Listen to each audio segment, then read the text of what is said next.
questions. I play a character named Captain John Hart, who is a time agent. I wrote Captain John absolutely for James Masters. And I think he had a ball playing it. It was certainly great fun to make. We came on board and just took it to a completely new level.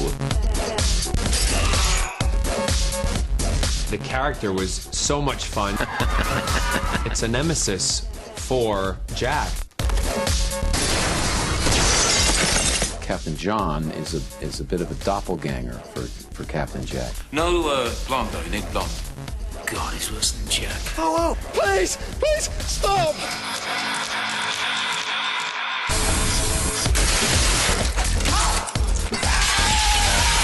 He's built up quite well as the dangerous cool guy. My email box went ping one day, and there was an email to my agent from James Masters' agent saying James Masters would love to appear in Torchwood. We talked to Chris Chibnall, who was writing episode 1 at the time, and he was writing a story that involved a character that would have conflict with Captain Jack. And so Russell got in touch with Chris and just said, write it for James Masters. What are you wearing? Captain Jack Harkness, note the stripes. Captain John Hart, note the socks. Hey, I worked my way up through the ranks. I bet the ranks were very grateful. When I got the script, we didn't really need a lot of discussion with the director or with producers, because the script is really self-explanatory.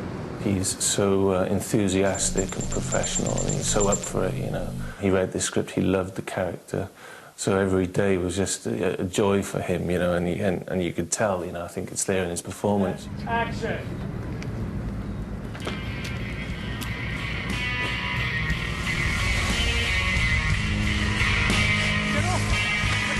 James does a brilliant job of it, particularly the first introduction to him. Which artery do you normally sever? No! I'm not bluffing! Oh, well, see, now you've given yourself away. I think with any character, you want them to have a big impact when they arrive. With Captain John, just wanted to make sure that he comes in, he kills, he kisses, he fights, just to make sure that everybody knows that he's an absolute equal for Jack.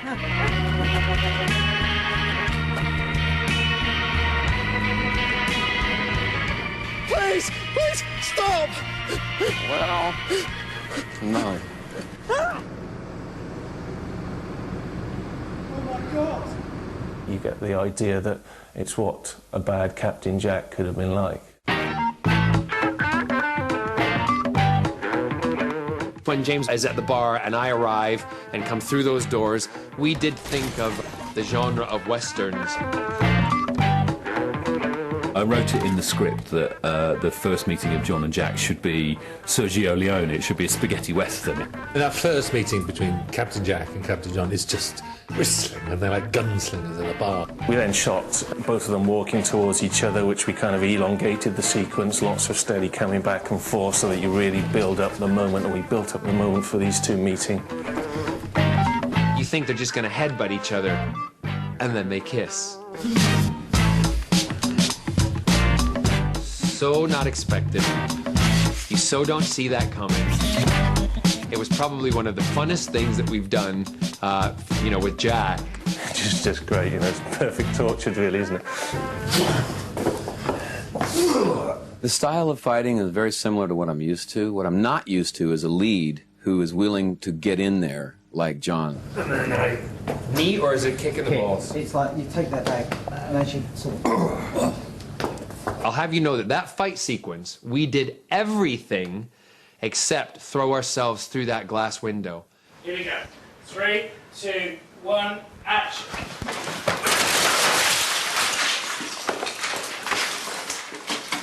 I don't fall. If my feet leave the floor, that ain't me. Boing, that ain't me. We wanted it to be a lively fight, a fun fight. Can I take that punch as a left-hand stomach punch? Whatever you like, yeah. Yeah, I'm left-handed. I feel like I'll be able to lay in a little better and more control. That's the way I'll do it. Okay, yeah. It's a cross between different fights we've had. It's like OK Corral, like a Western type fight, crossed with a bit of martial arts, and also crossed with a bit of Born Identity type fight with a short arm, crosses and all that.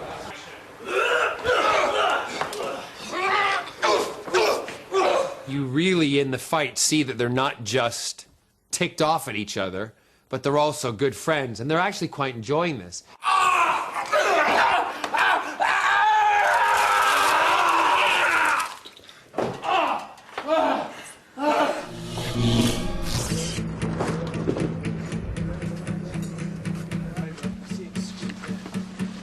That's fine. That's just... Quiet, please. Action. Your dolly boats did all my legwork. That's what you wanted. What I want is for you to come to your senses. Captain John is trying to tempt Captain Jack back to his way of life, you know, back to the evil side, if you like. Join me, Jack. Back in the old routine, we'd be emperors. It's a key scene, really. This is where the story could go either way. How can you stay tied to one planet when there's thousands of worlds sparkling with wonder? We found the perfect rooftop, which is a British gas building in Cardiff. It's 133 feet high, had a perfect view of the city and a twinkling light. Somewhere in the script it mentions, you know, the beautiful lights. Canister. Whoops. Whoops. Ah!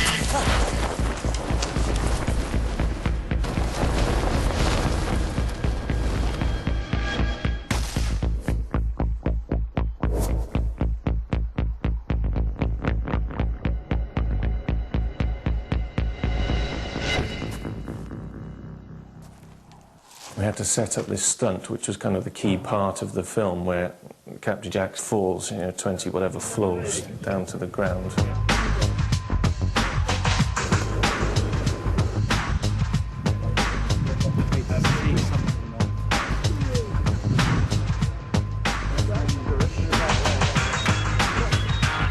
Curtis does all my stunts.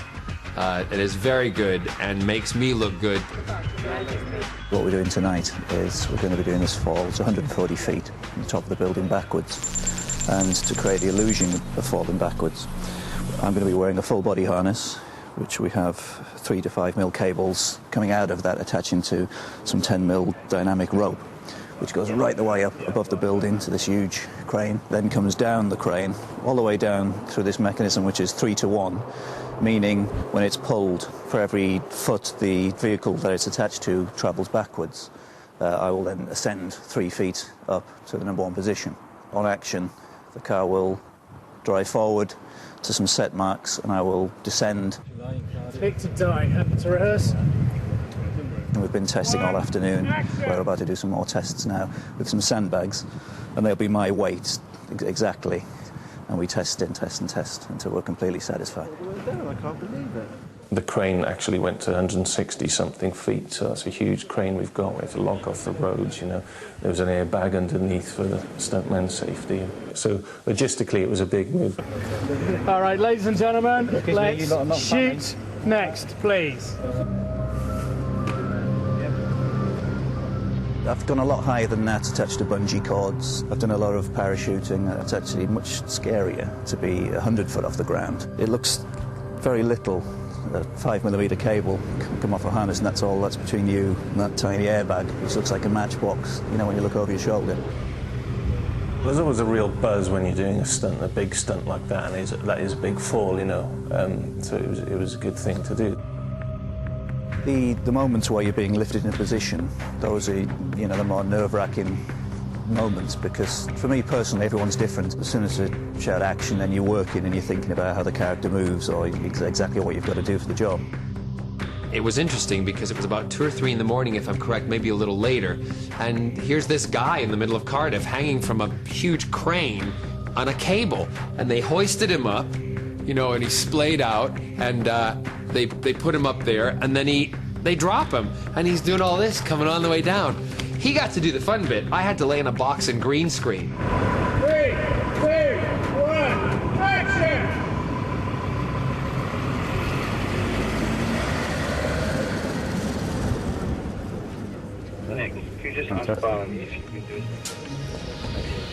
There was then another scene following that of Jack righting himself off, you know, bones cracking.